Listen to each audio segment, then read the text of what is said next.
HX24 news ગુજરાતીમાં આપનું હાર્દિક સ્વાગત છે। વન વિભાગની ઝડપી કાર્યવાહીથી દીપડાનો જીવ બચ્યો, દુધાળા નંબર 2 ગામે બનેલી ઘટના। ભાવનગર જિલ્લાના મહુવા તાલુકાના દુધાળા નંબર 2 ગામે મોડી રાત્રે એક માદા દીપડો પંચાયતના કૂવામાં ખાબક્યો હોવાની ઘટના સામે આવી હતી। ઘટનાની જાણ થતાં જ શેત્રુંજી વન્યજીવ વિભાગ પાલિતાણા અંતર્ગત મહુવા રેન્જના અધિકારીઓ તાત્કાલિક સ્થળ પર પહોંચી ગયા હતા। Range forest officer A G. Dodiya સાહેબના માર્ગદર્શન હેઠળ રાઉન્ડ ફોરેસ્ટર આર.વી. ચાવડા, વનરક્ષક વી.જી. વાઘેલા અને એસ.ડી.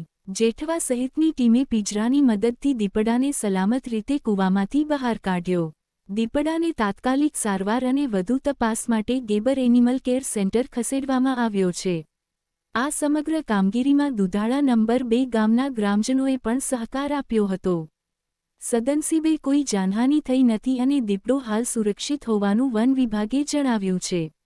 HX24 ન્યૂઝ ગુજરાતી સાથે બ્યુરો રિપોર્ટ।